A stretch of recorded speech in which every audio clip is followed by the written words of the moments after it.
मित्रांनो, फायनली आपल्या सगळ्यांची प्रतीक्षा संपली आहे. आपण ज्या क्षणाची वाट पाहत होतो तो क्षण आलाय. उदय परत आलाय. कावेरीने चमत्कार घडवलाय. ती त्याला मानचा विश्वास खरा करून दाखवत परत घरी घेऊन आले. गणपती बाप्पांची प्राणप्रतिष्ठा त्याच्या हातून झाले.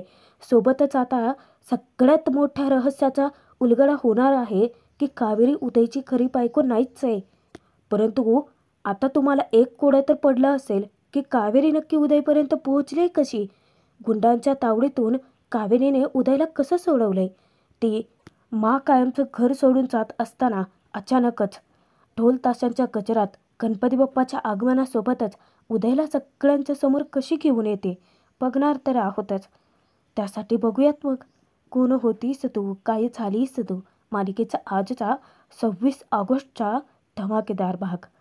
काकू कावेरीवरती बसकते. काय गये, जमणार आहे का तुला एकटीला ते घेऊन जायला? अगं बोल ना. तेव्हा कावेरी उत्तर देते, हो काकू, जमेल मला एकटीला घेऊन जायला. तेव्हा त्याच ठाम विश्वासाने कावेरीकडे पाहत सगळ्यांना सांगतात की मला खात्री आहे गणेशाच्या आगमनापर्यंत माझा उदय नक्की परत येणार. मानचा तो ठाम विश्वासच कावेरीची ताकद बनलेली असते. यशही म्हणतो की हो तुझा हाच विश्वास अजिबात ढळू देऊ नकोस. गणपती बाप्पाच्या आगमनापर्यंत उदयदादा नक्की परत येणार. आता सर्वांना हे सगळं खूप अजब विचित्रच वाटत असतं. म्हणजे त्यांना अजून खात्रीच नसते की हा चमत्कार घडू शकतो. उदय पुन्हा या घरात परतू शकतो. आता हा विचार करणाऱ्या त्या घरात फक्त तिघीच आहेत, अमृता, काकू आणि यमुना, ज्या की सतत प्रत्येक गोष्टीला नाट लावत असतात. त्यानंतर यशला सांगतात की कावेरीला तू तळ्यापर्यंत सोडून ये. अमृता, ते ताट दे बरं तिच्या हाती. तेव्हा अमृता तोंड पाडून गुपचूप कावेरीच्या हातावरती ताट सोपवते. तिच्या डोक्यावरून हात फिरवत सांगतात की जा कावेरी. आता कावेरीला तर मोठं पाठबळ मिळालेलं असतं. सोबतच गणपती बाप्पा तिचा मार्गही मोकळा करणार असतात. उदयपर्यंत शेवटी ती पोहोचणारच असते. आता तिच्या पाठोपाठ गाडी काढण्यासाठी यशही जातो. मानकडे पाहत धूर्त अमृता मनात कपटी विचार करते, अशी कशी काय परत येऊ देईन मी तुझी उमेद सुलक्षणा. तुझी उमेद आणि तुझा मुलगा दोन्ही या घरात परतणार नाही आहेत. उलट तुझ्या विश्वासाचीच राख रांगोळी होणार आहे, विसर्जन होणार आहे. असा विचार करतच ती मनात आनंद साजरा करते. परंतु कोणाच्या विश्वासाची राख रांगोळी होते ते लवकरच कळणार आहे अमृताला. धर्माधिकारींच्या घरी गणपती बाप्पाच्या स्वागताची जय्यत तयारी चालू झालेली असते. यमुना, विद्या दोघींनीही मिळून आता डेकोरेशन खूप छान केलेलं असतं, खूप सजावट केलेली असते. तेव्हा यमुना विचारते की विद्या, छान झाले ना? तेव्हा विद्या मुद्दाम तिला टोमणे मारते. दोघेही आता हसत खिदळत असताना नेमकी काकू येऊन टपकते. आता पुन्हा तिचा आरडाओरडा चालू होतो, अगं काय तुम्ही काय हसत बसलाय? अगं जा ना, करा ना कामं पटापट, झाले की नाही सजावट? तेव्हा त्या दोघेही सांगतात की हो झाली आहे. इतक्यात कोणाचा तरी आवाज येतो. एक जोडपं धर्माधिकाऱ्यांच्या घरी आलेलं असतं. तेव्हा यमुना, काकू आणि विद्या तिघी आता दरवाजापाशी येतात. हात जोडून त्यांना ओळख करून देतात की हो, धर्माधिकारींचं हेच घर आहे.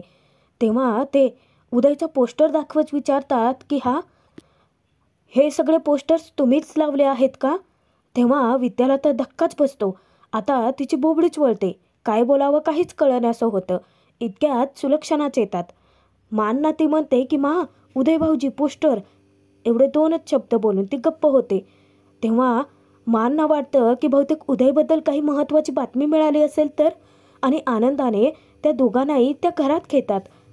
आता तोचपर्यंत इकडे कावेरी, यश दोघेही त्या तळ्यापर्यंत पोहोचलेले असतात. कावेरी अजूनही शांतच असते. असणारच ना, मनात आता इतक्या साऱ्या विचारांचं काहूर जे माजलेलं असतं.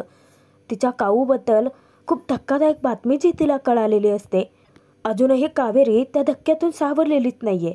यश कावेरीकडे एक कटाक्ष टाकतो आणि देवाकडे प्रार्थना करतो की माचा विश्वास आणि कावेरीचे प्रयत्न सफल होऊ देत. यशचं लक्ष जेव्हा कावेरीकडे जातं तेव्हा त्याला धक्का बसतो. कारण कावेरीला अचानकच चक्कर यायला लागते, तिला गरगरायला लागतं. आता तिथेच ती धडपडून खाली पडणार. तोच यश तिला सावरतो. तिला हळूच बाजूला घेऊन येतो आणि त्या बाकावरती बसवतो. आता यशने सोबतच पाणी आणलेलं असतं. कावेरीला तो पाणी प्यायला सांगतो. कावेरी म्हणते की नाही नको, गणपती बाप्पाचं आगमन होईपर्यंत मी काहीच खाणार पिणार नाही आहे. माझं हे कठोर व्रत आहे आणि ते मी पूर्ण करणारच. तेव्हा यश तर तिचं काहीच ऐकून घेत नाही. उलट तो तिला दटावतोच. उदयदादा परत यावा यासाठी तुम्ही जे काही प्रयत्न करतायत ते देव बघतोय कावेरी. त्यामुळे तुम्ही गुपचूप पाणी प्या आणि पाणी पिल्याने काही व्रत वगैरे मोडणार नाही या. जबरदस्ती आता कावेरी ऐकत नाही म्हटल्यानंतर तो तिला पाणी पाजतो. थोडंसं पाणी पिल्यानंतर कावेरीला बरंही वाटतं. त्यानंतर यशच्या लक्षात येतं की त्याने गाडीमध्ये काही फ्रूट्स ठेवले आहेत. तो म्हणतो की थांबा, मी तुमच्यासाठी फळं घेऊन येतो. तेव्हा कावेरी सांगते की अजिबात नाही या. एकतर मी निर्जळी व्रत करणार होते, त्यात तुम्ही मला पाणी पाजले. आता फळं वगैरे अजिबात नको आहे. यश कावेरीला समजावतो की तब्येतीपेक्षा काहीच महत्त्वाचं नाही आहे आणि त्यानंतर तो तिचं काहीच ऐकून न घेता गाडीकडे जातो. आता कावेरीला खूपच टेन्शन येतं. हे यशला समजवायचं तरी कसं असा विचार पडतो. आता इकडे घरी बघा, विद्याने त्या काका काकूंच्या चहा पाण्याची व्यवस्था केलेली असते. तेव्हा ते काका सांगतात की तुमचा मुलगा त्याचा ॲक्सिडेंट ज्या ठिकाणी झाला होता ना, त्याच्या जवळच आमचं गाव आहे. तेव्हा त्या काकूही सांगतात की हो, आणि मी एक शिक्षिका आहे. मी गावामध्ये शिकवते आणि माझा जाण्या येण्याचा रस्ता हा जंगलातूनच आहे. तेव्हा तुमच्या मुलाला आम्ही जखमी अवस्थेत बघितलं होतं. काका सांगतात की हो, आम्ही त्याची मदतही केली. आम्ही स्वतः त्याला घरी घेऊन गेलो होतो. तेव्हा मानचा विश्वास आणखीनच बळावतो. का तर आता उदयबद्दलची एवढी मोठी गोष्ट त्यांना समजलेली असते. यमुना काकू धक्क्यात असतात. आता हे जोडपं धर्माधिकाऱ्यांना भेटायला आलंय, ही पण एक अमृताचीच खेळी आहे मित्रांनो. आता तिच्या हसण्यावरून, तिच्या चेहऱ्याच्या एक्सप्रेशनवरूनच समजतंय. ज्या वेळेस खूप घाई करतात, त्यांना म्हणतात की चला आपण आत्ताच्या आत्ता माझ्या मुलाला भेटून येऊयात, तू तुमच्याच घरी आहे ना. तेव्हा वरवरची अमृताची नाटकं चालू होतात. मावशी, मला कळते तुझ्या मनाची घालमेल, अगं परंतु थोडं शांत हो. ते पुढे काय सांगतात ते तरी ऐक.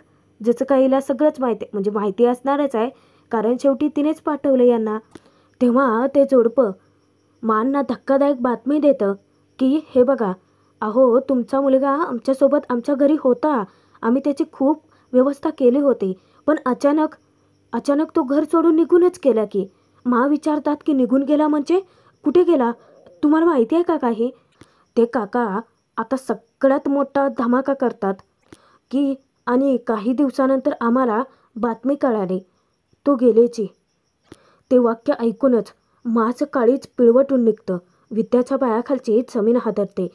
यमुना काकू दोघीही जबरदस्त शॉकमध्ये आणि ही अमृता हसून आनंद साजरा करते. पण मनातच वरवरची नाटकं तर चालूच आहे तिची. कोसळतात. जेव्हा त्या धडपडतात तेव्हा काकू यमुना शांतपणे त्यांना चेअरवरती बसवतात. उदयच्या नावाने त्या हंबरडा फोडतात. तेव्हा विद्याला सुद्धा अश्रू अनावर होतात. यमुना काकू विद्या मानना समजवत तर असतातच, वरवरची अमृताची नाटकंही चालू असतात की मावशी अगं शांत हो, नको त्रास करून घेऊ. परंतु ते एका आईचं काळीज आहे. स्वतःच्या लेकरासाठी तुटणारच ना. मानचा विश्वास ढासळल्यासारखं होतं. त्या कोलमडून जातात. परंतु अजून चमत्कार होणं बाकी असतं आणि तो चमत्कार घडवून आणणार असते कावेरी. आणि सोबतच या अमृताच्या प्लॅनच्या चांगल्याच चिंधाड्या उडणार आहेत. आता कावेरी जेव्हा यशची वाट पाहत असते तेव्हाच तिच्या कानांवरती मोठा आवाज पडतो की वाचवा वाचवा, प्लीज साहेब, मला नका मारू. कावेरी धक्क्याने त्या दिशेकडे बघायला लागते. विचारात पडते की हा कोणाचा आवाज आहे. तो आवाज थोडाफार तिला ओळखीचा वाटतो. कोणीतरी मदतीसाठी हाक मारतोय बहुतेक. आता कावेरीची पावलं नेमकी तिकडे वळतात. परंतु माननं दिलेलं वचन पूर्ण करायचं आहे. मागे वळून न बघता तिला ते व्रतही पूर्ण करावं लागणार असतं. म्हणून आधी मानचं व्रत ती पूर्ण करते. पूजेचं जेवढं काही सामान आहे आधी ती तळ्यात सोडते. हात जोडून मनोभावे नमस्कार करते, प्रार्थना करते आणि मग तो आवाज जिथून येतोय त्या व्यक्तीला वाचवण्यासाठी ती तिच्याकडे धाव घेते. आता तोचपर्यंत इकडे या अमृताने घरी एवढा मोठा धमाका करून नामानिराळी राहिलीच आहे. उलट त्या काका काकूंचे आभार मानते. तुम्ही ही माहिती देण्यासाठी इतकं लांब आलात त्यासाठी खरंच थँक्यू. आमच्या जिजूंच्या शेवटच्या काळात तुम्ही त्यांच्यासोबत होतात त्यासाठीही मी सर्वांच्या वतीने तुमचे आभार मानते, असं म्हणत ती हात सोडते. आता त्या जोडप्याचं काम तर फत्ते झालेलं असतं. महानपर्यंत जी गोष्ट पोहोचवायची ती पोहोचवलेलीच असते. म्हणूनच ते निरोप घेतात आणि जातेवेळी अमृताकडे एक वेगळ्याच नजरेने पाहतात. म्हणजेच अमृताने त्या लोकांना पैसे खाऊ घालून हे सगळं मानच्या पुढ्यात येऊन बोलायला लावलेलं असतं. आता माचा धीर खचतो. त्या पूर्णपणे तुटून गेलेले असतात. असा कसा गेला माझा उदय? त्यांना मुळात हे पटतच नसतं. सत्यता स्वीकारूच शकत नाहीत ती. म्हणजे सत्यता तर आता वेगळीच आहे. काही वेळाने सत्य समोर येणारच आहे. परंतु त्या इतक्या चिडतात, येऊन देवीला त्या जाब विचारतात. इथून पुढे तुला कधीच कसलीच तक्रार करणार नाही आहे मी. ही सगळी माझ्या कर्माची फळं आहेत देवी आई. त्या स्वतःला दुष्ण देतात. आता त्यांची ती अवस्था पाहून विद्या काकू दोघींचेही डोळे पाणावतात. त्यांनाही तितकंच वाईट वाटतं. अमृताच्या मनात आनंद उफाळून येतो. आनंदाने नाचावं बागडावंसं वाटत असतं. मानची झालेली ती दुर्दशा पाहून. माझ्याच चुकीने माझा उदय माझ्यापासून दूर केला देवी आई. आणि मी कोणत्या तोंडाने तुला सांगत होते की माझ्या मुलाला परत आण.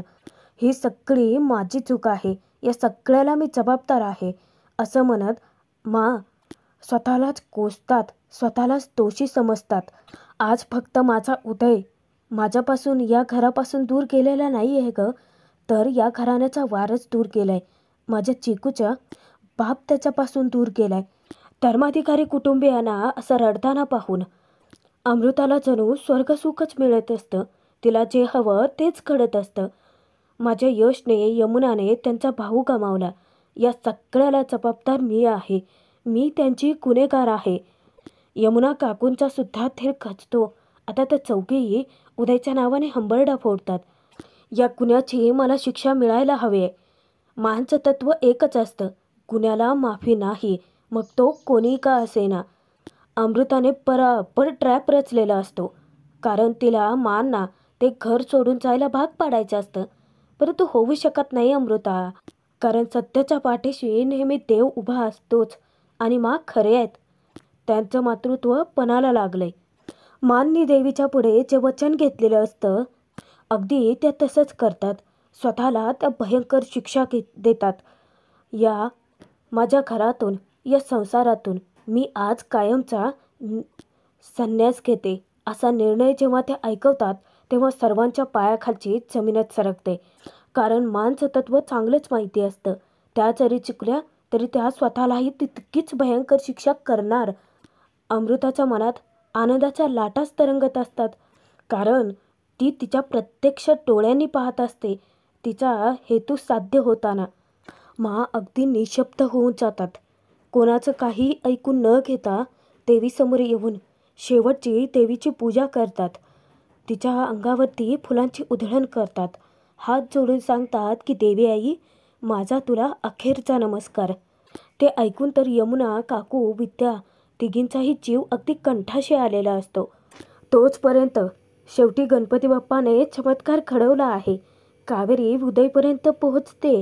म्हणजे समोर मार खात असलेला उदय आहे हे अजून तिला कळलेलं नाही आहे. ते गुंडबावाले उदयला जोराचे मारत असतात, लाथाबुक्क्या घालत असतात.